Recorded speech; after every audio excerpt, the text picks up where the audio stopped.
Thank you, Nastio, for joining us for this conversation, which we'd like to kind of place in the context of Former West project that did bring us together in some ways. Yeah, in some way. And I'd like to touch upon some key aspects that interest us in this project, which is kind of series of thoughts and events surrounding these thoughts as to how to imagine the future world otherwise than how we got to know it by now. And we use this imaginary of Former West to identify the fact that the West in this context needs to be de-hegemonized, if you wish. And it's probably just an artistic imaginary, although 5 years ago when we started using this term Former West, people were giggling about it, people were getting angry, people were suggesting that the West has never been stronger than at this moment. However, with the contemporary crisis, mainly economic crisis, other kind of misconceptions about the notion of the West get unmasked. And maybe that's an opportunity to give this thought into real life from the field of art, thought of de-hegemonized West. That's nothing but a province in a world that consists of different parts, heterogeneous parts, but parts that are equal. Now this is beautifully idealist thought somehow. But somehow your work also suggests something like that might be possible, although your trajectory of getting there, or your series of suggestions of getting there is its own. It's very singular. It's Nastio Mosquito. Oh, thank you very much. Speaking in a very particular way about this possibility. And perhaps the way to start to discuss this would be from the work that you presented, or the works that you presented in Berlin. Mm-hmm. At our 7 days gathering that we titled Documents, Constellations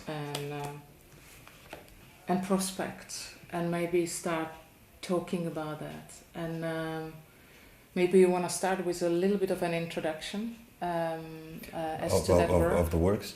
Well, that particular piece was born out of a moment, out of a performance. In that moment, that poem or that text was called, or is called, "Fuck Africa." So I did this poem called "Fuck Africa," and I performed it twice. So it's a poem by yourself. Yes, that I wrote, and part of a performance called "Zzz," that I did at some point in 2007 or 2006 or something like that. And I had an episode with that with the first version that I recorded it in a shop, in a clothing shop, in a show in Luanda, Angola. So a curator wanted just that piece. You know, I said, if you want it, you have to take the entire show. And they actually wanted that piece to be at the Venice Biennale in 2007, if I'm not mistaken. I said, you are not breaking that apart. And there was a lot of interest on this fuck Africa. And I did it, and it was important for me that fuck Africa should make sense within an African context, you know, but no African context, if we may put it that way, was kind of wanting it or deal with it or something. So a lot of Western institutions and people wanted to have it and to explore it, to show it. But I didn't want to dissect sort of my whole narrative just for that. And I got my invitation for Venice cancelled, actually, because I didn't want to sell that particular piece. So there was so much noise around Fuck Africa and interest that I decided, because I didn't want to perform it again, and at the same time I didn't want to deny the opportunity to be part of certain events or travel or get to know how the art world moved or something like that. So I decided to do different pieces about it. So I actually have a painting, a big format painting. I think is 1.5 by 1.5, like a square, on folk Africa. And I decided to do once and for all to do the last piece, the last commentary on this folk Africa piece. And it was the Three Continents video that I shot in Lisbon. And I had a friend participate on it that constructed the maps, you know, with plastic and some foam, you know, to do some silly maps of Europe, the US. If you see the map of the US, I don't know if you notice, it's almost like it's a negative picture, you know, it's like it's the reflection of the US, it's the other way around. So it was that, it was just me approaching what I meant, what folk Africa. So what is it that you meant? Just let's be explicit about that.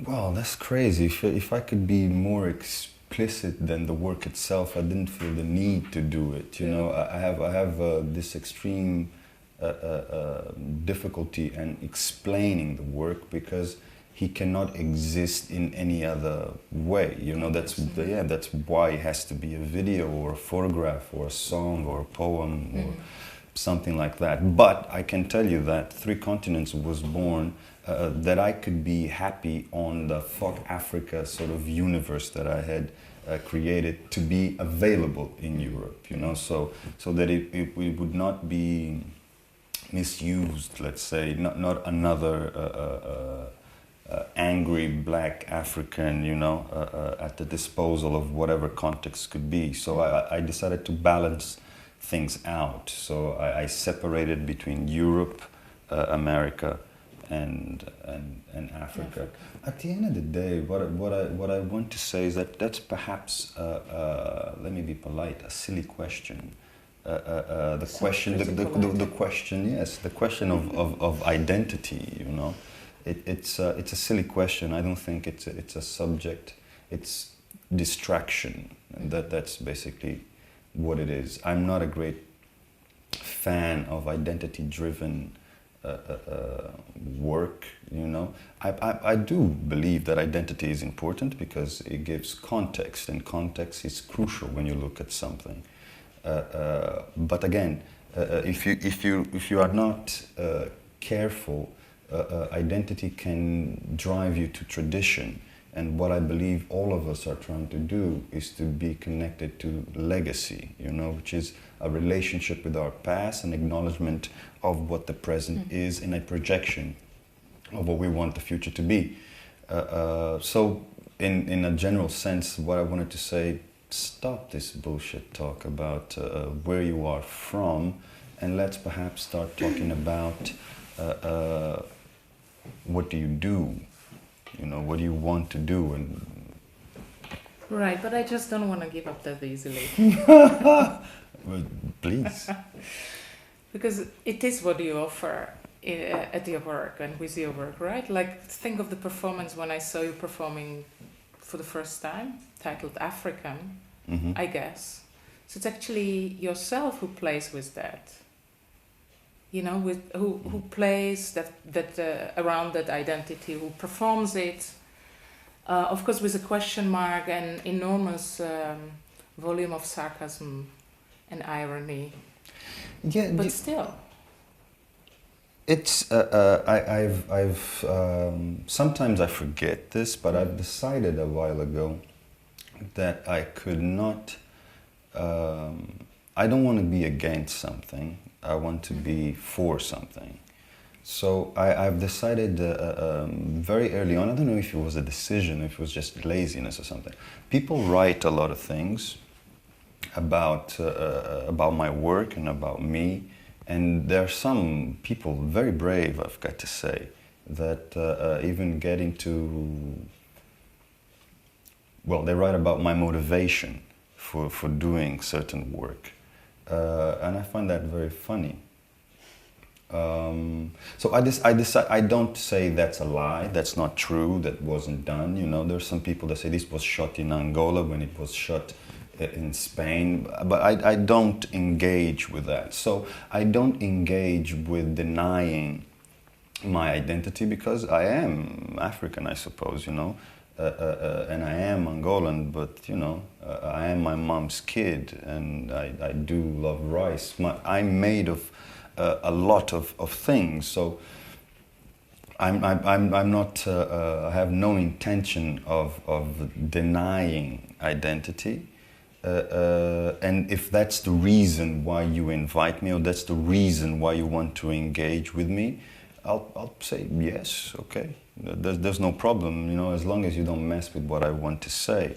And there's actually something that I've learned. I did theater for a while, and I was doing Shakespeare, and it got to a point. I think I was good at it because I was getting more and more main roles. But as I got more main roles, I was having less and less fun. So I understood that I like to be, in lack of another word or expression, underestimated. That puts me in the perfect position to interact with an audience, to surprise, to give something new, to establish, if you will, an unforgettable relationship by creating an image they were not expecting. So I do good in small roles, and I do good when you expect me to be this, and I have the opportunity to do that. Not because I'm very devious, or something like that, but just because that sets up the perfect platform for the kind of interaction where I believe I can be useful. So when I accept being the African or being in an African context, if that's what you're expecting, I have the opportunity to manage that expectation to the best outcome possible, which is for all of us to have somewhat of extraordinary experience. What does useful mean to you? How do you want to be useful with your work? We want extraordinary lives. We want to exist in a state which we can be surprised by things, but it's very hard, at least for some of us, to actually do that, to put ourselves in a position to be uncomfortable. Only when you are available to be uncomfortable can you experience something new. But we do not like to put ourselves in an uncomfortable place. I'm useful because I'm not worried about what you think about me. So I can put myself in a position to offer you something, and I've been witnessing that a lot of people, artists or not, are not available to be misunderstood. They're not available to not be clear. They're not available to put themselves, to put the relevance of what they are in front of the identity of what they are. So I believe that I can be useful because I can put myself in a position to not be liked. And therefore I can probably propose things that might have, or in consequence, might provide you a new point of view. So I believe that I can be useful that way. At least I'm pretty convinced. Because it's quite funny, really, how in the West, if we still say that, you are invited, in fact, to say "fuck Africa." In other words, people invite you because they want to feel uncomfortable somehow. That must be a strange... Well, not really. Because at first I believe that they invited me to say "fuck Africa," but they're not inviting me to say "fuck Africa" because they are available to feel uncomfortable. They are inviting me to say "fuck Africa" because they want a confirmation of something. Perhaps they want to say "fuck Africa," but it's a lot useful to have an African say "fuck Africa." It's easier. So, it's they believe that I'm useful that way. So, I don't deny I want their platform, so I'll go. But instead of saying fuck Africa, perhaps I'll say fuck Germany, because that is the point. Do you know what I mean? So it's my work is very functional, I think, and there's no point of me being in Germany and saying fuck Africa, because I'm not trying to prove a point. I am trying to communicate a perspective, you know, and a perspective is only valid if it's understood by what you have in front of you. If the audience in front of you can understand what you are saying. So in Germany, it's important to say fuck Germany, not to provoke the Germans, but to establish a communication with the German people. So it has to be relevant for them. There's no utility for the West or any other country belonging to the West for me to say fuck Africa. You know, it has to be personal to you. So this is why I said that fuck Africa. For me it was extremely important to do it personally in Africa. You know, that is why. And I think the relationship with the West of my work in the West, thankfully, has been gaining other possibilities of usefulness. You once, and I refer to an article by Delinda Collier, stated a couple of times that you are son of the Cold War. Yes. Could you just elaborate on that? It, of course, interests me because former West we see as something that was supposed to be born out of the end of Cold War and wasn't, and that's why we're proposing it as a possibility to think through. But how are you seeing that? How are you the son of the Cold War situation in Angola? A simple answer to that is just I was born in '81. That's a simple answer, you know. In the middle of a civil war? Yes, totally, as well.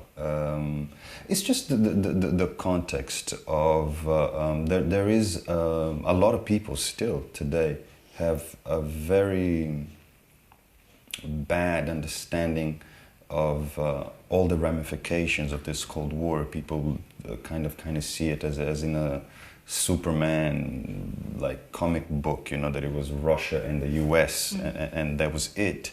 You know, that I don't know who was said it a lot of times, that the Cold War was only cold in the West, you know, because it was hot in Angola, for example, you know, because these powers were fighting and they were... There are proxy wars elsewhere. Yeah, elsewhere, and we were feeling the ramifications of this, and I was born in that context, and because you feel still today in Angolan society this pressure, you know, the systems that you have, the political systems that you have in power today are the same political systems that were in power during the 80s, but then they were socialists, you know, they were communists.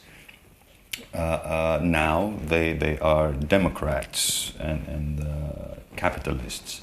So there's still this confusion, you know, we still live this in our system on the things, how the system works, politically speaking, the social consequence that there is. It's still the contradictions of these two ways of believing, you know, the ideologies of how the society should conduct itself. So in that sense, it's actually, I think, very, very, very simple, you know. It's almost trying to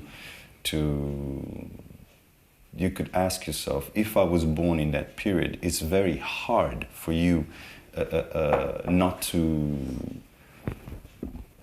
declare that you are a son of the Cold War, you know, because all sorts of societies were being I don't know, maneuvered around what was happening in this context. And in some places, in more horrible ways than others. In Angola, it was very tough.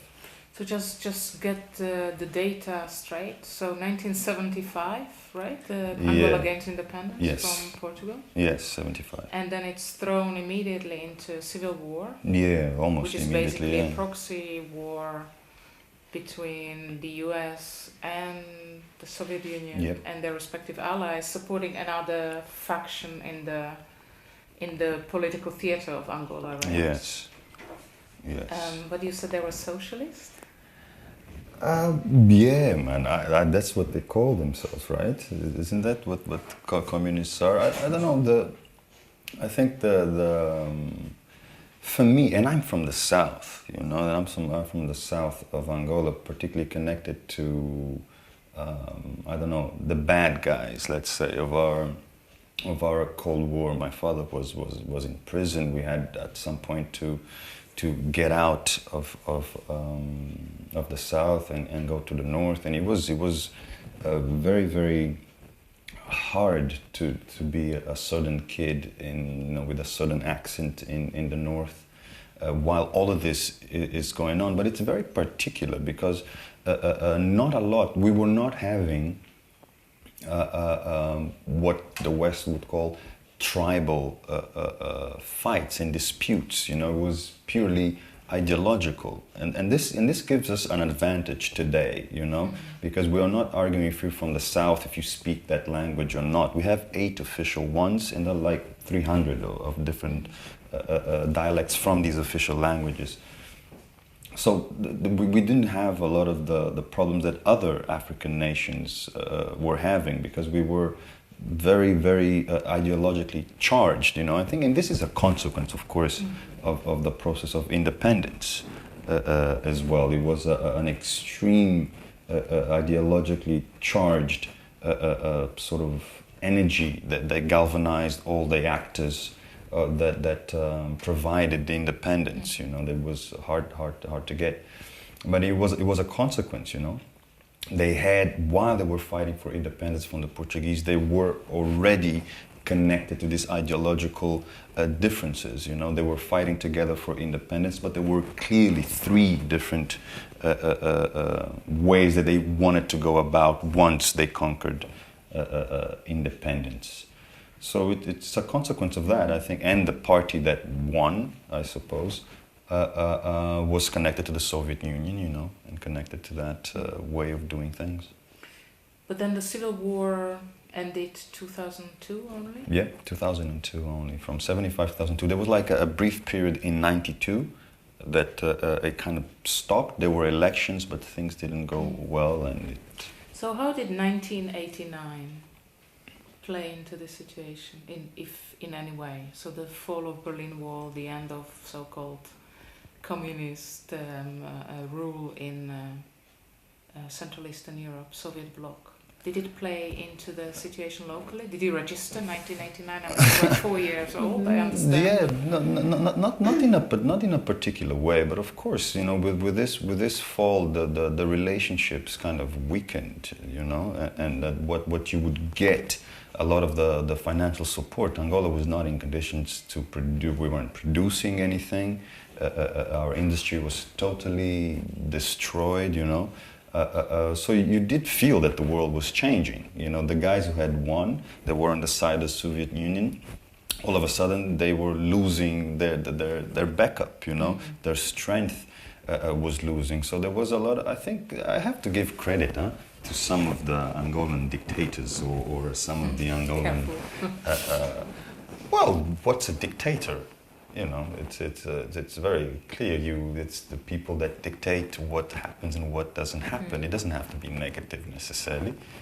It does have that connotation, but you know, the people who dictated what Angola was going to be, you know, I'm sure they had to change their game plan because you know, the world was shifting, and I've got to say they did a good job, because Angola, I think, again, is a very particular African nation, because since we've gained independence, we really gain independence, you know, and the people that are in front of our political system and political future, even in the present. Never let the country go. You know, the diamonds, we are there. The oil, we are there. The resource, we are there. The land, we are there. You know, and this never changed. We needed a little bit of help of the Cubans at some point, you know, because the South Africans were going crazy. But it gave enough strength for you to recognize yourself as an Angolan, you know, and being you will not find more proud Africans than Angolans on their identity, and at the same time extremely ignorant to why they like it so much, you know. And despite all the confusion and all the chaos and all the horror, death, we maintain that, and that is something very particular. How has this translated into art infrastructure? In Angola? Wow, there's no such thing. There's no such thing. It's impossible, I believe, to talk about art infrastructure because, again, you know, if I think you understand this very, very well. In socialist times, there was the union of the painters, the writers, the poets. You know, everything was very associative. Let's say. I mean, art and culture have been the symbolic battlefields of ideologies. Yeah, it was the same thing in Angola. Everything was very politicized, you know, and bringing the old values and the old materials and how you do things. But then during war, this was all, you know, a mess. I think the guys were able to maintain some kind of coherence and a rhythm of production. Some writers, you know, literature, and musicians, you know, that maintain this going. Today in Angola, it's well, it's not impossible, but it would be unfair to approach contemporary art without the name of Fernando Alvim. You know, he's the guy who's been fighting for this to be a reality with structure, interacting with. I think that he managed to make a lot of Angolan structures, both political and market structures, you know, like banks and things like that, to look at contemporary art and take it seriously, and to see that he had a role to play in what they were trying to what they are trying to redesign as a new identity of what Angola is, and how that can be done with the collaboration of artists, you know, and the contribution they can give to Angolan society. So today, you know, you have the Luanda Triennale, which was very important for me as well, because I was not trained as an artist, and I've never dreamed with being interviewed by two beautiful women talking about art. You're a charmer. Well, but you studied in Portugal. I did. No, I've never studied art. So this was not my plan. All this to say that I got fired from national TV. I wanted to do some reporting on a few things that were a little bit offensive to local power. So they invited me to take a leave, so I did. And I invited me to take the lead. Yeah, so I did, and I decided to shoot something related to women called The Match Woman.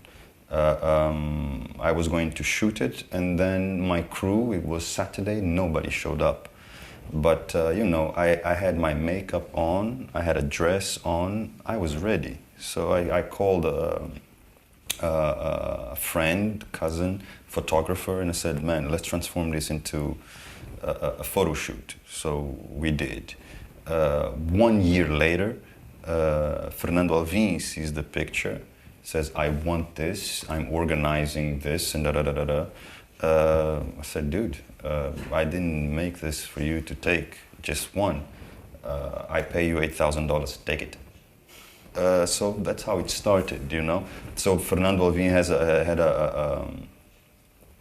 a role sort of in bringing a lot of youngsters that were producing work already before. The case of Yonamin, Kilwanj actually was playing guitar at the time. Kilwanj Kiaenda, the photographer, he was more into music, you know, and they belonged to the Kilwanj, Yonamin, Yojvani. They belonged to this group, the nationalists. They were plastic artists, painters, most of them.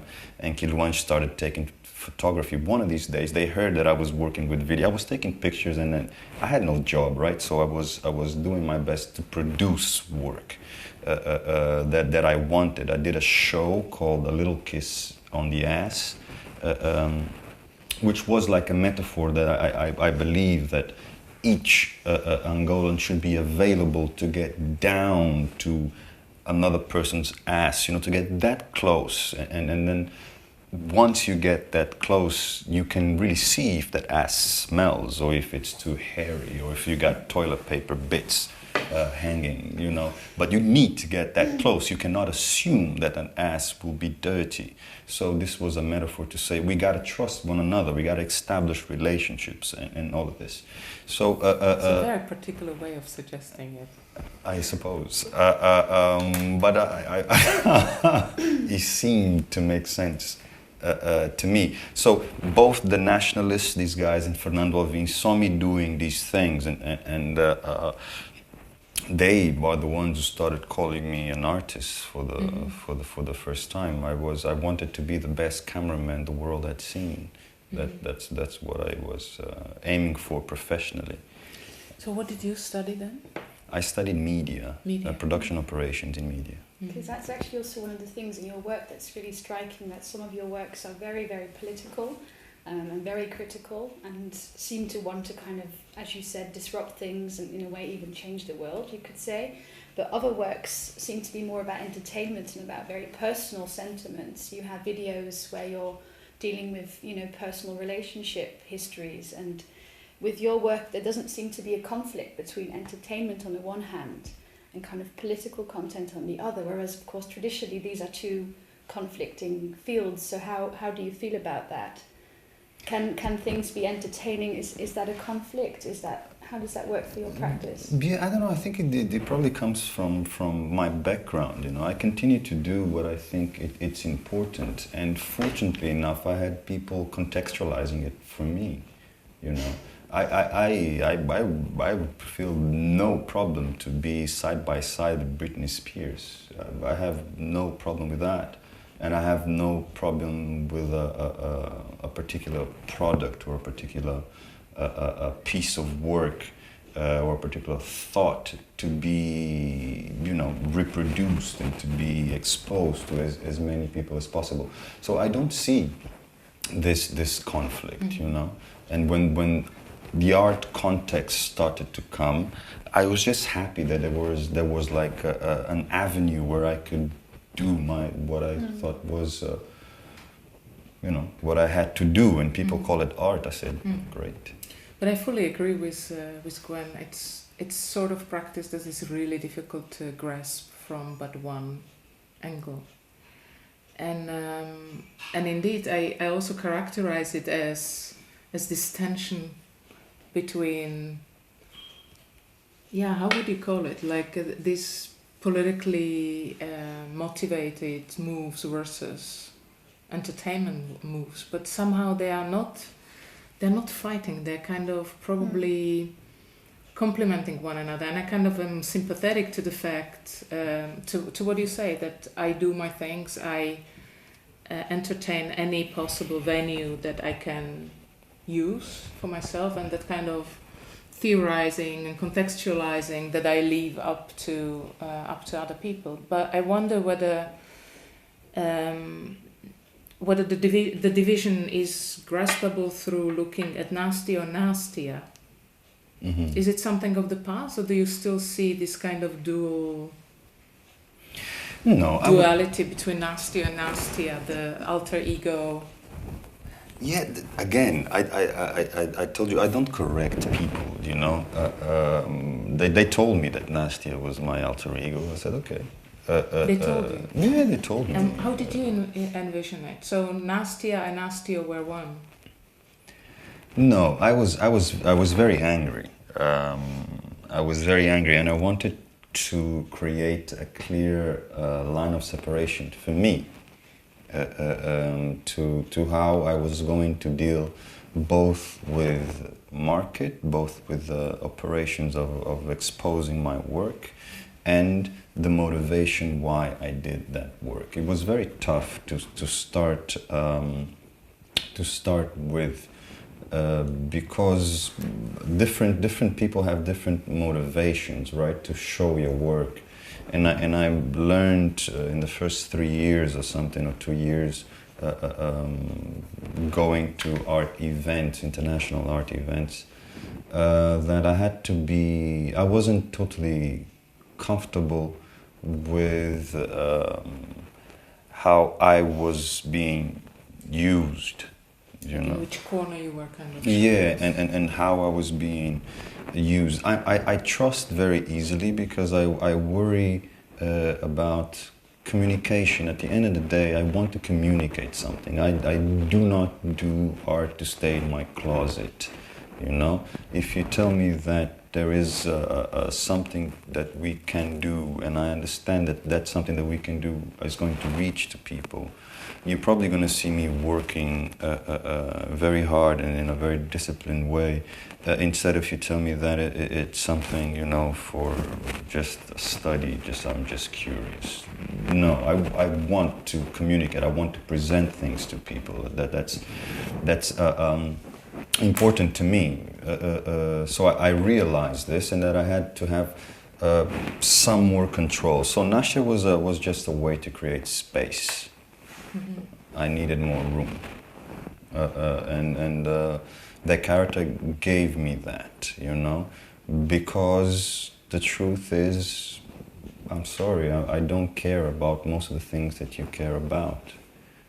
I don't give a fuck about how you're trying to position yourself politically. I don't give a fuck how many books you're going to write. I don't give a fuck if you know, you're the next... You just said you want to communicate. No. When I say you, like most of the people come to me and would say structurally, I'm trying to take this to the structures of power. Most of art and art structures produce art for themselves. You know, it's art for the artists and institutions for institutions and political, you know, context. I want to communicate with people. I don't give a fuck about your issues. What's important for people? People change things. People make things what they are. And my role is not to be a tool for how structures see one another, how nations defend themselves or position themselves from one another. I'm not a politician. I'm like, I do understand that the work that I do, because it's this, right? How people separate entertainment and art is that entertainment, at least I do it like this. Entertainment, you have the idea that entertainment is on the economical sphere, and you have art is in the political sphere. Most of art will not survive if there's not a political will for it to survive. You see how the structures finance themselves, how artists are able to be in residencies, and how museums survive. You know, it's a political decision. There's some money that needs to go. We recognize the importance of this. So it's in this political sphere, and it interacts, above all, in a political sphere where things are recognized in a certain way. Entertainment, doesn't matter how much you suck or how good you are, if people are enjoying it, you're legitimate, and you are given that legitimacy. So these two spheres separate. I don't see that difference. I don't see the necessity for that difference. I think I just respect the audience too much. I think people are intelligent, and I think people I don't know, leadership is a necessity. I don't know why, but it seems that this is how we function. And I believe that we can make exciting proposals. What I do seems to be useful in recognizing this political sphere, art, but I believe that we can make this over here. You know, it can be one thing. That's what I wanted to propose. Isn't an ideal somewhere there to change that structure? Because, you know, it's how does the political get constituted? Mm-hmm. If it gets divided from those other spheres, there's a problem somewhere. True, You know but what I mean? Like I would rather than opposing any of the two, I would like to set up a structure differently so that we don't need to work around these fault lines and make these hardcore divisions. no, this is ultimately. I agree with you. Ultimately, it would be great to create this third way of going about and doing things. But I don't know. I probably expressed to you at some point that I'm so happy I'm going to die. You know, it's. No, you did not express I to me. did not. Yeah, I'm going to die. You know. But wait a minute. No, it's just I'm a limited resource, you know, so motivation becomes very, very important. My motivation is not to change structures. Am I suggesting that that is a possibility? Sure. Am I saying that that can be a focus? Sure. But I cannot. This is not what I've been blessed to do. I've been blessed to produce work, you know, and it's a waste of time, actually. for me, it's not that it's a waste of time. It's just that it's about, again, what am I focused on? I have the capacity to produce work, and I have the capacity to make whomever is thinking about doing this third structure. I will have work ready for you. This is what I need to do. I need to have work. I need to have contents to provide this possibility, you know. So I'm not interested personally in the structure side of things, but of course I say this as an artist, you know, as a human being. Of course I'm open to talk about it and to discuss it, but my work is not trying to achieve this. Mm-hmm. My work is actually not trying anything. My work is about communicating with people to make sure that I put a point of view there that in consequence may provoke you to see things in a different way. This is what I can do, and it's very important to me to realize that if I'm going to do this in a competent fashion, I cannot be distracted by all the other interesting things that are around. Mm-hmm. It is interesting to me, at least, to approach things in that way. And if you ask if I do have an opinion, I probably do.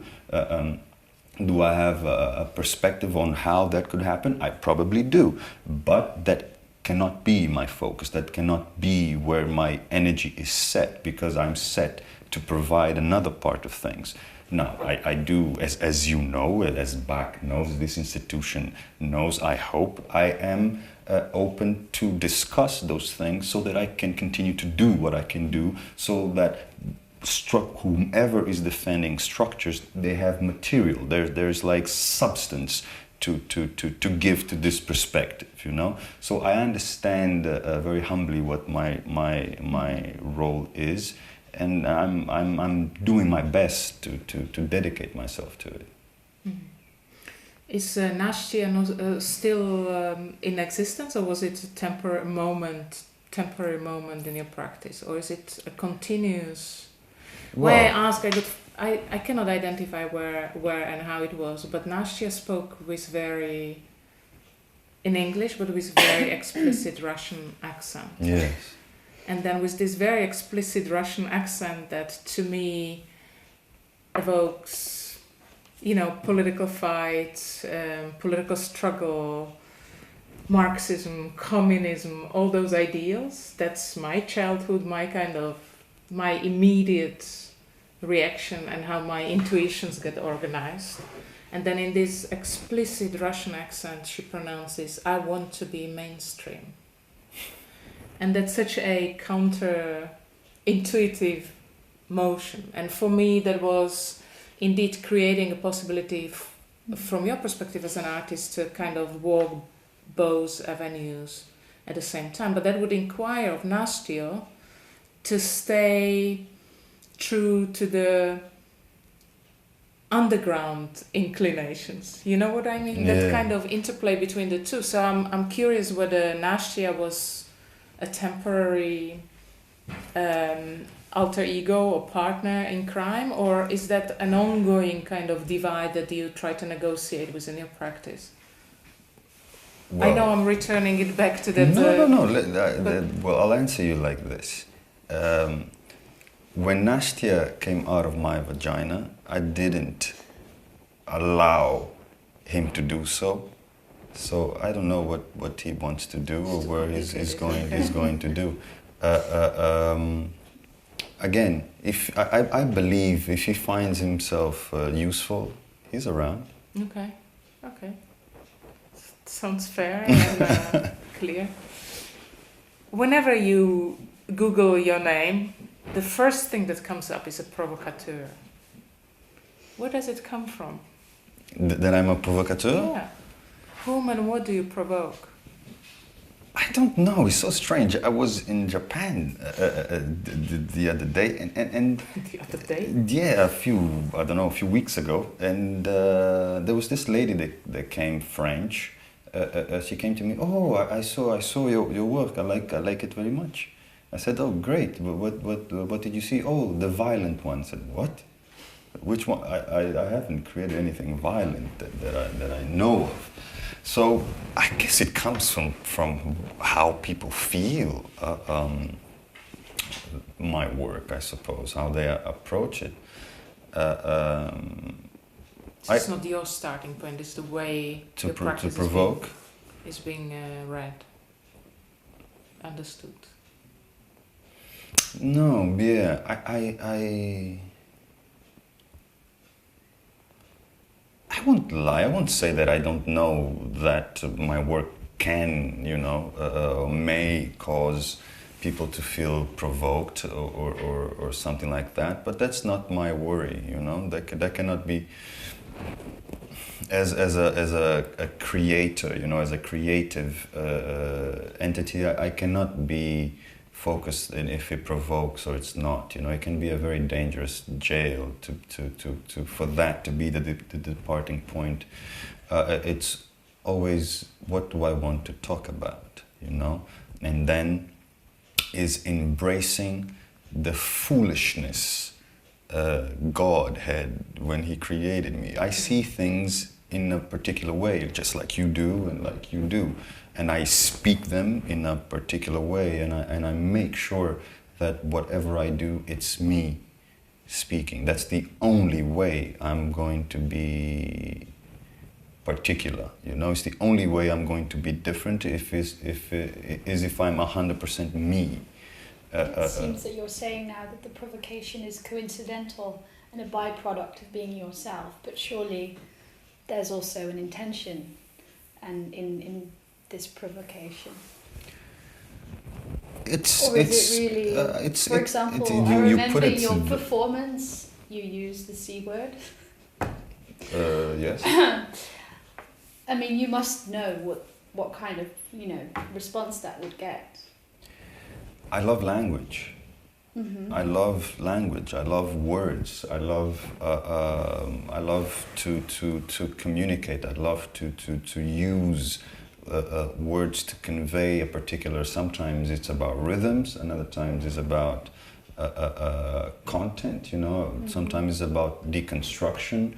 I will use everything that is to my disposal. There was once I had this poem in which I mentioned my mother's vagina, and not in that way. I'm being polite here. So is it the C word again? Yes, as Okay. well, and I spoke like how I came out of it and things like that. And I was very worried because I recorded a DVD, and well, my mom had to see it, right? And it was in Portuguese, so she would obviously understand it. I was very surprised, when I knew that my mother was distributing the DVD to the workers of her school and some of the people in the bakery. I said, I think I'm good. So your mum wasn't provoked? So my mother said, I don't know. I don't know what she never spoke to me about it. I never asked. But I'm sure she said, that's Nastio, okay. That's what he's doing. So my kid is doing this. I don't know. So the only time that I was honestly concerned about this was how would my mother, kind of interpret me speaking about her vagina in a public sort of show and all of that. So I know that there are some words that make people feel uncomfortable, but I try to use words as democratically as possible. What does that mean? It means that they are useful. I use them. They exist, and I use them, and I like the rhythm of words, and I'm very pop, I've got to say. What I consume, what I like, how I relate to things, I don't know, I think I came across a very good use of word, the C word, if you want to put it that way, in a lot of stand-up comedy and things like that. And I kind of said, I'm seeking the opportunity for this word to make sense in something that I'm going to do. So I had an opportunity, and it sounded appropriate. So I did. I want to return to your critique of art institutions. And my question would be relatively direct and explicit. What do we need to do differently? I mean, your critique is specifically about, these institutions of power that basically circulate certain ideas, artworks just amongst themselves. And indeed, that kind of connection to people, as you called it, is one of the biggest challenges, in a way. So my question would be almost a request for advice: how to do things otherwise, to break out through that circle. How do we need to communicate? If you articulate the core of such a work that needs to be done as communication. Mm-hmm. So what does need to be done otherwise? Because I recognize the problem, of course. I just don't know the solutions. Well, you're gonna have to be extremely bold, I think. I think people have to be extremely bold. I answer you with a story. I was once contacted by a person, apparently from the Angolan Secret Service, and I got a phone call, actually more than one. Anyway, it was just telling me people are saying that you are against the system, or that you're not in favor of something or something. To be very short, I told them to fuck off, and then I got another thing, and then they got a friend of mine that works in government, or with a part of government, to come and talk to me and sort of to, I don't know what he was doing, see what I was about. And I answered him in the following way: it is very important for the government or the Angolan system or whoever the fuck sent you here to understand that I must continue to do my job if they are going to survive. So bringing it back to what the art institution should be, the reason why you should be bold is that you've got to say that if this does not become about people and it's only a tool of the preservation of your systems, it's going to die. And this is it, you know, and it's got to be a way when negotiation for the next 3 years doesn't matter. It's got to do what, you know? To do what? I think that there got to be a lot more people refusing certain funds and making sure, one, you cannot do this alone if you are isolated. So there need, I believe, there's the need for it to be a movement thing. I think people from different art institutions have got to settle, you know, an agreement to how they want to be, and it's got to be about people. It's got to be about the relevance. I say it like this because I had this theory or something. I believe that art is like a door.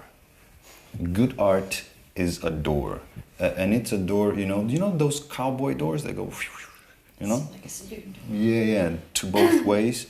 Because if you are in the face of a good piece of art, it doesn't matter in what kind of discipline it is, it opens a door to transcendency. It connects you with things that are beyond the tangible world. It makes you feel things, it makes you think of things, it makes you travel into certain possibility. This is what art is in my point of view. Something that when you are in front of it, it transcends who you are and what that object is, and it takes you somewhere else. And fortunately enough, you can come back. You know, you can go in and out whenever. It's one of the most tangible ways to access our existence beyond tangibility. So, what the fuck are you doing? You know, I think a lot of interesting artists, they have my respect as human beings, but a lot of interesting art is just the fuck, man. You know, if I do provide legitimacy to everything. I think it is very legit for a scientist to study the life cycle of ants in Mexico City. I think it's got to have some kind of relevance, that study. As I believe that an artist that wants to you know, engage with his penis in different times of the day and shoot it and express something, he has the right to do so. But what I'm tackling, and I believe that institutions, if they don't engage with this somehow in offering something that is communicating with people, at the moment, I don't believe that most of us understands why 5 minutes watching a video, a film, a still of our favorite artists provides them more well-being as a Britney Spears track. It's about this. It's about, dude, if you get exposed to this, your world will go kaboom. Will go be wow. You're going to understand what you can achieve. You're going to go outside of yourself and you're going to ask new questions. You're going to have new desires. Art in possibility, just like spirituality, has got to do with the quality of life that you can have. You're already alive, you have work, but how you wake up, you know, and you're gonna die. You know, you're born and you're going to die. So it becomes immediately about the quality of life that you have while you are here. This is the extremely important service that these institutions are here to defend. You know. Still, how do you do it? How do you? I think this is the first step, understanding what your role is, you know, and we stop being political about it. At the end, it's about people, right? It's about. But when you say about people, it's immediately political. You cannot divide one from the other. You know what I mean? Yeah, well, these are political standings, I suppose. You know, for you saying, I stand for this. Just to say, I kind of understand, because it might sound somewhat simplistic, what I'm proposing, but this is because you are considering history. It's a weight, you know. Maybe it's not the Tate. The Tate probably doesn't have the mechanism to transform itself. Maybe it's not the MoMA, maybe it's not BAK, you know, but the person in BAK, the person in Tate, the person in MoMA, they can come together and say, this is bullshit. Ultimately, it's this. This is where it's going to make or break. And I'm not trying to pretend to know what step 1, step 2, step 3 is, because I trust that the people, Tate, BAK, MoMA, you know, as an example, are competent to navigate within these structural realities and to know how to establish a new one. But at the beginning, they want to, you know. They have to want to start with. And the thing is, they don't want to. This is, for me, the biggest problem. The minute someone is uncomfortable and wants change, you feel a shake. The thing is that we have this challenge all the time, which is to make sure that we do not get trapped by preservation. The same political problem that is happening in Europe, the political problem that happens in Africa, the political problem that happens in East Europe, South America, what is it? It's the same thing. Preservation. We are very focused on preservation and the relationship we have with power, but mainly on the understanding that we have of past, present, and future. So again, I ought to say that it's the best. one of the steps might be connecting with artists, production people that have the right motivation to be creating the work that they are creating, you know. I'm not saying that you're going to forget about aesthetics and you're going to forget about quality, but it is about why are you creating this, and what relationship that you are creating this is going to establish with people. Okay, take money, produce it, do it. You know, a simple way to start. Let's not make it about the structure. Keep the same structure. Why not? I don't give a fuck. The thing is, who are you inviting in? Who are you inviting into your home? Do you know what I mean? If you want to educate your kids in a proper environment, you know, you surround yourself with a proper environment so your kids, you know, have that effortlessly, right? You have good friends and good people and good food, and that will translate. So I think it's about how we understand the world. It's about what we believe in. It's about what these individuals in front of these structures believe in, you know? And about that, if I, as an individual, can be in Japan, China, Brazil, South Africa, the Netherlands, of course, and each of you have different motivations to do things and to move around things. I'm the same person, and I'm always me. And independently of what structure I'm working with, I can be me. Do you know what I'm saying? I think so. Yeah. So, what needs really to change? It's what makes you invite me, what makes them invite me, who are you inviting in, what are you putting out, and what relationship you want to establish. I think we gotta be honest, man. Most of these institutions are very happy being exclusive as it is. A lot of them believe that, you know, most of what they do goes above people, that there are not people enough that understand and have the calmness to dedicate themselves to deciphering the real magnitude of the problems that we see, the complexity of what we must. Fuck, dude. This is our lives. How about live people, right? All the importance of engaging into a theoretical study, approach, proposal, perspective, it is used. Even if you are good at being theoretical, then you pass the next move to the ones who are going to try and to experiment and to apply it and to do it. We are trying to fake our way out of functionality. Why?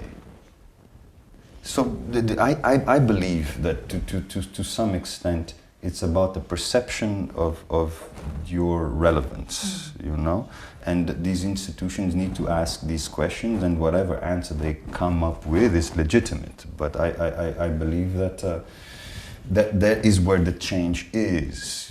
I don't think. Again, I've said that I'm going to die, but I've got to say, I don't know if you didn't know this, but you're going to die too. So I think it's very. I think it's important also to recognize where we are in time.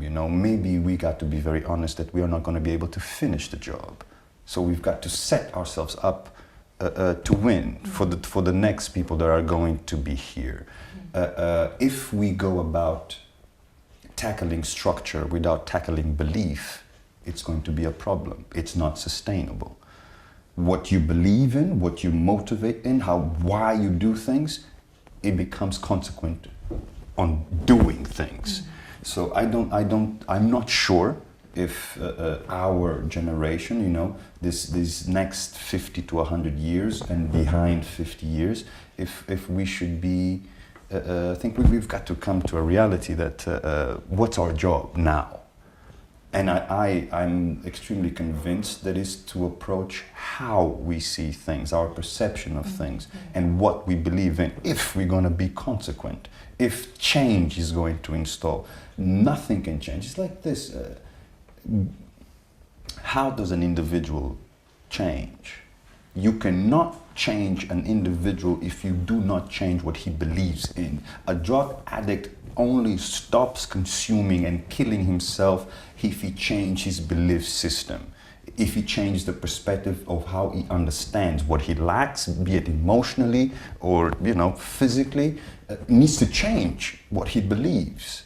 And things do not change in a sustainable way if you don't tackle what you believe and why you are doing what you are doing.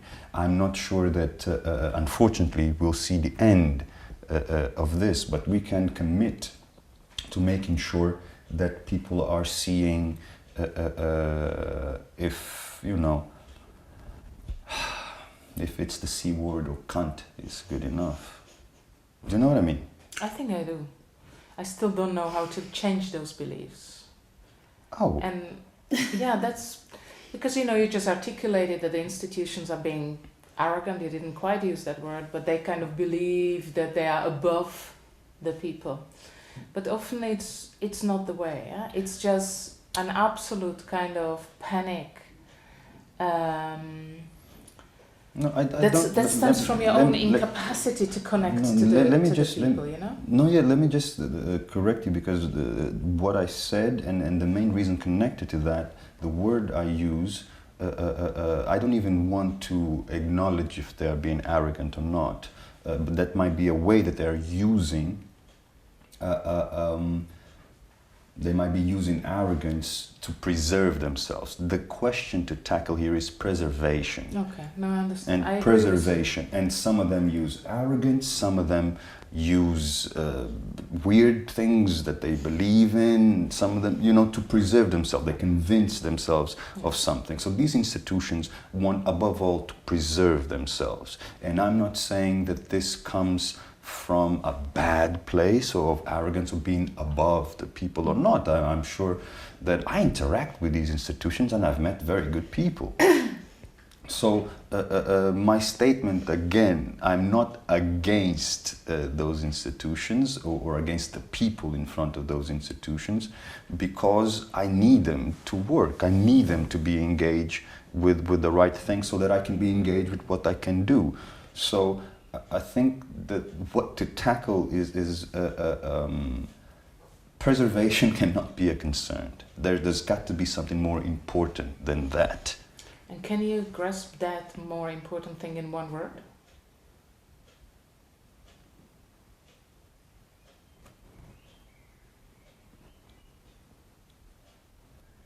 Legacy. That's a good one. So we tackle that with our next project together. Well, it is something that we will see. Very good. Shall we leave it by this? It's up to you. Shall we? And then legacy is the next chapter. Yeah, and I think it is an understanding also, because it is some people get confused, I think, and here is legacy versus tradition. Crucial. I agree. Thank you. Thank you. Thank you. Thank you.